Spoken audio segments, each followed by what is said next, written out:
और भाई आइए बात अब करेंगे उत्तराखंड की खबरों की। सीएम पुष्कर धामी की एसएसबी के जवानों के साथ मुलाकात। भारत नेपाल सीमा बनबसा में जवानों से सीएम धामी ने मुलाकात की। हमारी सीमाएं अभेद हैं। सीएम धामी ने जवानों के अदम्य साहस की सराहना भी की। तो सीएम पुष्कर धामी ने एसएसबी के जवानों से मुलाकात की है और भारत नेपाल सीमा बनबसा में जवानों से सीएम धामी ने मुलाकात की और कहा इस दौरान में हमारी सीमाएं अभेद्य हैं।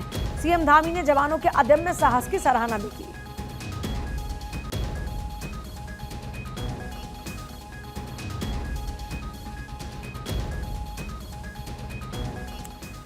और सीएम धामी ने एक पोस्ट किया है, चारधाम यात्रा को लेकर यह पोस्ट है उनका। मंगलमय चारधाम यात्रा की कामना करता हूं। तो जय बद्री विशाल, आप सभी श्रद्धालुओं की सुखद सुगम और मंगलमय चारधाम यात्रा की करता हूं कामना। ये एक्स पर पोस्ट किया है सीएम धामी ने, मंगलमय चारधाम यात्रा की कामना करता हूं। क्योंकि देखिए उत्तराखंड में इन दिनों चारधाम यात्रा लगातार जारी है, ऐसे में लोगों को अव्यवस्थाएं ना हो ये सुनिश्चित किया है सीएम धामी ने। और इस बीच उन्होंने सभी श्रद्धालुओं की सुखद सुगम और मंगलमय चारधाम यात्रा की कामना करते हुए एक्स पर पोस्ट किया है, जिसकी तस्वीरें इस वक्त आप देख रहे हैं।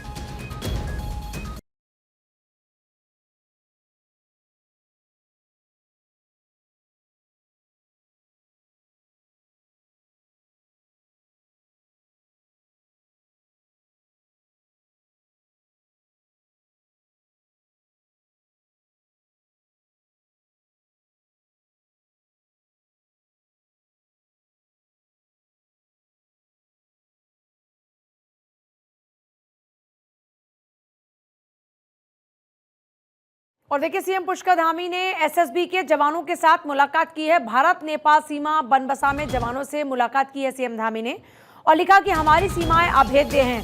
सीएम धामी ने जवानों के अदम्य साहस की सराहना भी की।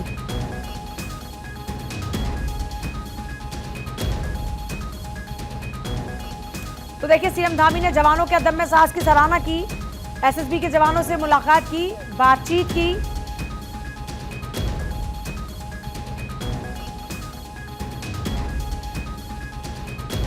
और हरीश मेरे साथ इस वक्त हैं। हरीश, एसएसबी के जवानों के साथ में बातचीत करना, सेनाओं के अदम्य साहस का जिक्र करना, और क्या कुछ जानकारी है इस मुलाकात को लेकर आपके पास?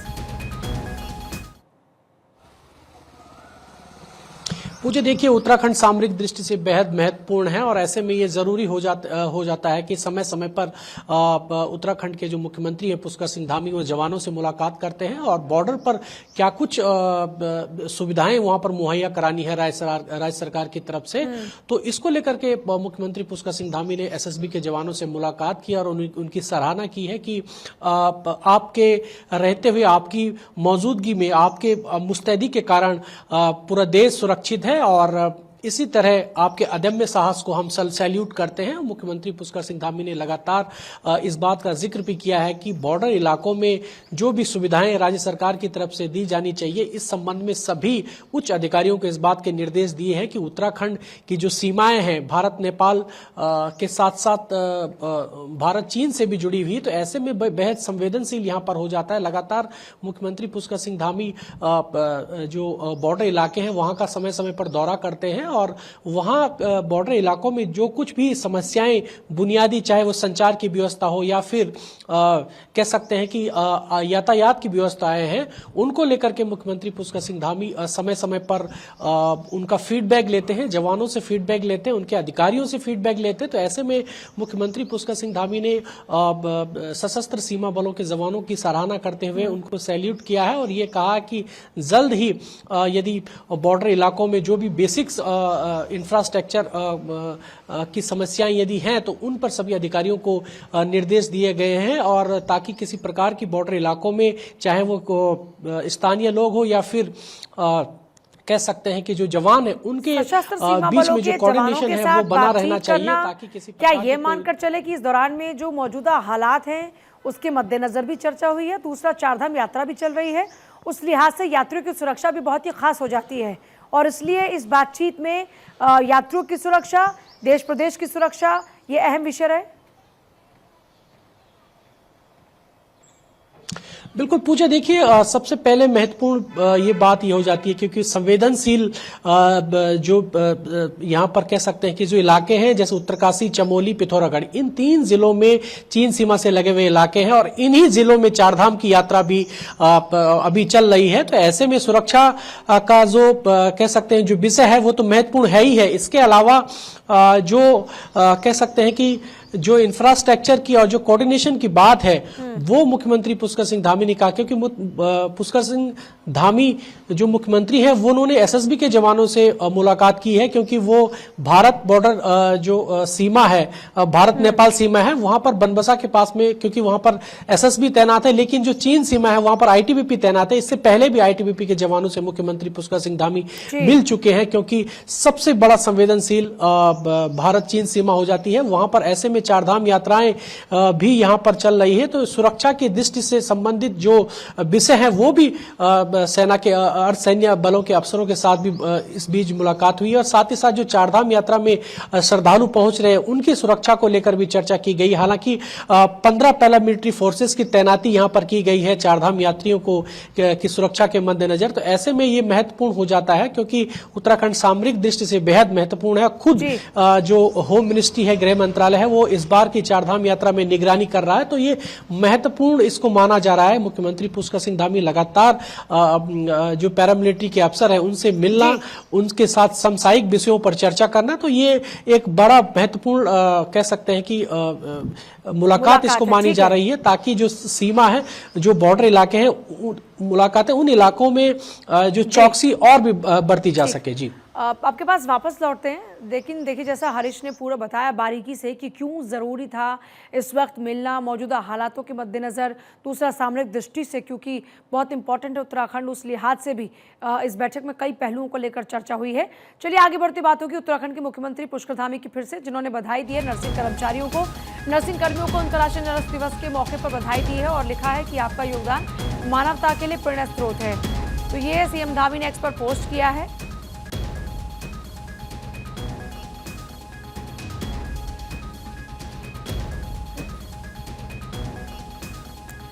और वहीं देखिए एक तरफ जहां अंतर्राष्ट्रीय नर्स दिवस के मौके पर बधाई दी उन्होंने, दूसरी तरफ आज क्योंकि बुद्ध पूर्णिमा है तो ऐसे में सीएम पुष्कर धामी ने बुद्ध पूर्णिमा की भी बधाई दी है। गौतम बुद्ध का जीवन मानव कल्याण के लिए प्रेरित करेगा। समस्त प्रदेशवासियों को बुद्ध पूर्णिमा की हार्दिक बधाई और शुभकामनाएं, ये उनकी ओर से पोस्ट किया गया। लिखा है साथ ही साथ समस्त विश्व को अहिंसा, करुणा और दया का मार्ग दिखाने वाले भगवान गौतम बुद्ध ने अपने अमूल्य उपदेशों और शिक्षाओं के माध्यम से शांति, संयम और सामाजिक समरसता का मार्ग प्रशस्त किया। उनका जीवन दर्शन हमें सदैव मानव कल्याण के लिए प्रेरित करता रहेगा।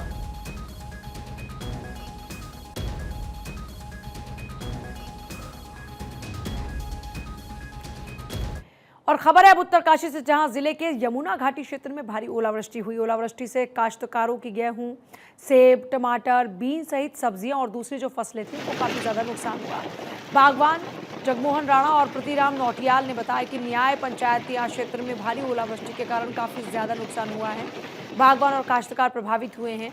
यमुना घाटी इलाकों के काश्तकारों ने सरकार और प्रशासन से फसलों का मुआवजा दिए जाने की मांग की है। तो क्योंकि ओलावृष्टि हुई ऐसे में लोगों की फसलों को काफी ज्यादा नुकसान हुआ, तो लोगों ने उम्मीद किया कि सरकार मदद का हाथ बढ़ाए। आज यमुना घाटी के धारी कपनौल क्षेत्र में जो अति ओलावृष्टि हुई है, जिसका मंजर आप हमारे पीछे भी देख रहे होंगे, ये पूरी जालियां ओले से बिल्कुल पूरी लदी हुई हैं और बहुत सारी जालियां और बहुत सारे पेड़ भी टूट गए हैं, जिसके कारण किसानों को बहुत सारा नुकसान झेलना पड़ रहा है। काफी ज्यादा नुकसान हुआ है किसानों को। हरीश हमारे साथ लगातार बने। हरीश, ओलावृष्टि से हुए नुकसान को लेकर सरकार क्या कुछ कदम उठा रही है, क्योंकि लोग लगातार सरकार की ओर देख रहे हैं कि सरकार कोई मदद करे इस मुश्किल घड़ी में?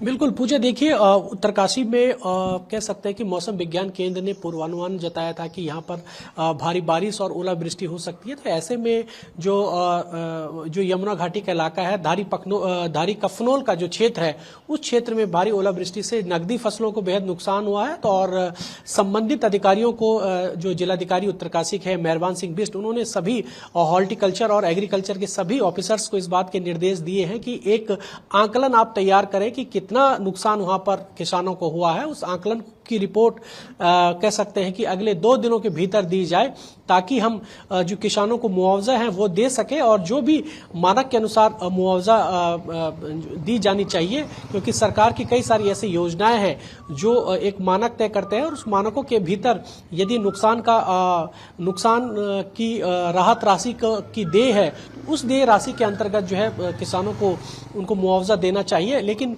फिलहाल डीएम उत्तरकाशी ने इस बात के निर्देश दिए हैं सभी अधिकारियों को कि जो आंकलन नुकसान हुआ है, कितना हुआ है, कितने लोग हैं, कितने किसान हैं जिनको मुआवजा राशि दी जानी चाहिए। लेकिन बहरहाल जो उत्तरकाशी के जिलाधिकारी हैं मेहरबान बिष्ट, उन्होंने इस बात के भी लोगों से अपील की है कि जो बारिश का जो कह सकते हैं कि जो भारी बारिश का अलर्ट यहाँ पर किया गया है, ऐसे में सभी को सतर्क रहना होगा, जरूरी हो तभी घरों से बाहर निकले। और यदि क्योंकि पहाड़ी जिला है, पहाड़ी रास्ते हैं, जिगजैग का पूरा आवागमन का क्षेत्र होता है, तो ऐसे में बड़ी सतर्कता के साथ आपको रहना होगा। और जो किसानों की नुकसान की बात है उनको जल्द से जल्द हम, जैसे ही हमारे पास हॉर्टिकल्चर और एग्रीकल्चर के अधिकारी अपनी रिपोर्ट देते हैं, उसके बाद ही किसानों को जो है मुआवजा दिया जाएगा। जी ठीक है हरीश, बहुत शुक्रिया आपका फिलहाल पूरी जानकारी के लिए। चलिए आगे बढ़ते हुए बात होगी बुद्ध पूर्णिमा की एक बार फिर से, क्योंकि इस पावन मौके पर हरिद्वार में हर की पैड़ी सहित सभी गंगा घाटों पर श्रद्धालुओं की काफी भीड़ नजर आई। देश के कोने कोने से भक्त हरिद्वार पहुंचे। बता दें कि सुबह से गंगा घाटों पर भजन कीर्तन और धार्मिक आयोजनों का माहौल बना हुआ है। श्रद्धालुओं की संख्या को देखते हुए पुलिस और प्रशासन ने भी सुरक्षा के पुख्ता इंतजाम किए हैं। पुलिस बल को तैनात किया है और ड्रोन से निगरानी भी की जा रही है। नगर निगम द्वारा सफाई व्यवस्था की गई। बुद्ध पूर्णिमा के इस शुभ अवसर पर हरिद्वार एक बार फिर श्रद्धा, भक्ति और संस्कृति का अद्भुत संगम बन गया है। मान्यता है कि इस दिन गंगा जल में भगवान विष्णु का वास होता है।